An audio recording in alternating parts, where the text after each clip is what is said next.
Ah, West Virginia. Beauty, open spaces, and lots of wonderful people. Most people in America don't really know how truly special the mountain state really is. While lots of places in West Virginia are truly fabulous, there's also cities here that outright suck. The worst parts of West Virginia. You know when you see them. They're the parts of West Virginia where you don't want to live, if you can help it. The goal today is to highlight the cities in West Virginia that are the worst of them all. How'd we do it?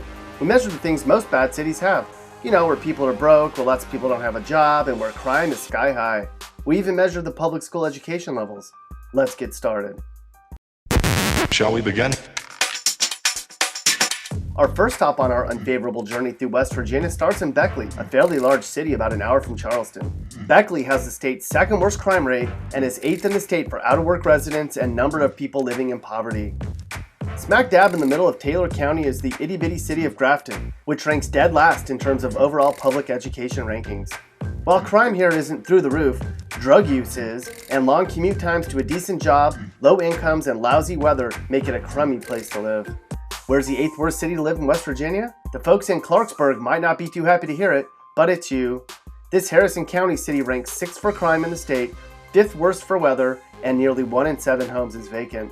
Elkins is a small town in Randolph County with the state's 5th highest unemployment rate and the 3rd worst crime rate per capita in West Virginia. Way down near Virginia off of I-77 is the medium-sized city of Bluefield.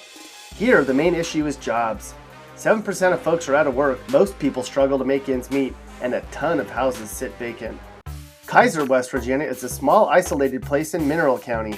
Most West Virginians might say isolation is a good thing, but when coupled with the absolute worst crime in the state and the second lowest incomes in West Virginia, things are quite lousy here. Princeton isn't too far away from Bluefield. This small city ranks in the bottom 5 for 4 different categories: crime, income levels, number of vacant homes, and out-of-work residents.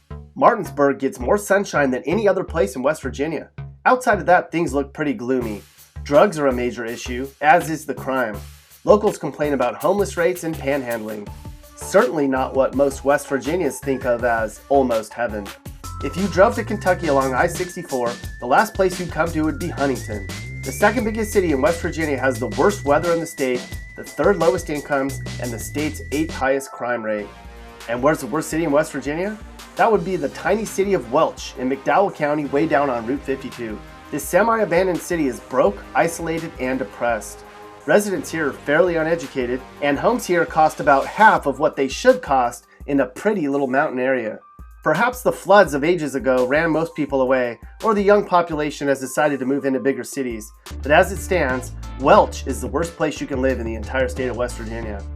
If you don't live in Welch or any of the other West Virginia cities we mentioned, you don't have it too badly. Congratulations.